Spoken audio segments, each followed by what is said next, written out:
अपनी आवेगपूर्ण खरीदारी को रोकने के लिए उसने अपने क्रेडिट कार्ड को डीप फ्रीजर में जमा दिया। लेकिन जब उसकी खरीदारी की लत ने जोर पकड़ा तो उसे कोई रोक नहीं सका। उसने हर तरकीब आजमाई, सील तोड़ दी और फिर से मॉल में खरीदारी करने चली गई। वे चमकदार छोटी छोटी चीजें हमेशा उसके दिल को धड़काती थी। वो हर सेल इवेंट में सबसे आगे भागती थी। सस्ते लग्जरी सामान उसके सिर चकरा देते थे, चाहे उसे वे पसंद हो या नहीं, या जरूरत हो या ना हो। वो हमेशा खुद को खरीदने के लिए बहाने ढूंढ लेती थी। लग्जरी सामान उसके घर में ढेर हो गए थे। कभी कभी उसे पता चलता कि जो कपड़े बाहर से शानदार और परफेक्ट लगते थे वे असल में निम्न गुणवत्ता वाले रेशों से बने थे। बेकाबू खरीदारी ने रेबेका को अनगिनत बिलों में डुबो दिया। उसने 12 क्रेडिट कार्ड्स पूरी तरह खर्च कर दिए और धमकी भरे कलेक्शन कॉल्स कभी बंद नहीं हुए। अचानक बेरोजगारी ने उसकी कर्ज चुकाने की क्षमता पूरी तरह छीन ली। जॉब इंटरव्यू के लिए जाते समय उसने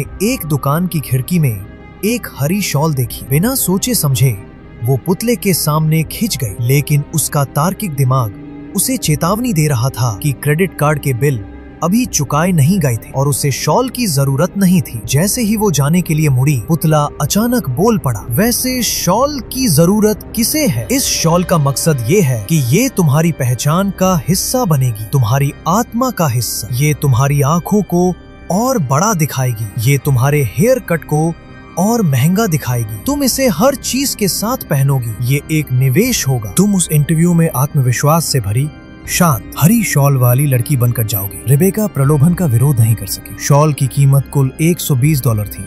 उसने इसका कुछ हिस्सा नकद दिया और बाकी के लिए क्रेडिट कार्ड का इस्तेमाल किया, लेकिन अपने सारे 12 क्रेडिट कार्ड इस्तेमाल करने के बाद भी वो पूरी राशि नहीं चुका सकी। शॉल के लिए रेबेका दुकान के बाहर एक छोटे स्टॉल पर गई और विक्रेता से $20 उधार मांगने लगी। लेकिन विक्रेता एक व्यापारी था, कोई बैंकर नहीं। पैसे पाने के लिए उसने हमदर्दी का कार्ड खेला, ये कहकर कि उसे अपनी मरती हुई मौसी के लिए शॉल खरीदनी थी और उसने भविष्य में सारे हॉट डॉग खरीदने का वादा किया। तुम 97 हॉट डॉग लोगी? ठीक है, विक्रेता ने सहमति दी। जैसे ही वो IOU लिखने वाली थी, पास में खड़े एक ग्राहक ने उसे $20 दे दिए। फिर उसने $3 में एक हॉट डॉग खरीदा। उस आदमी ने ऐसा केवल इसलिए किया ताकि वो अपने मनपसंद हॉट डॉग खरीद सके। तुम्हें अपनी शॉल चाहिए?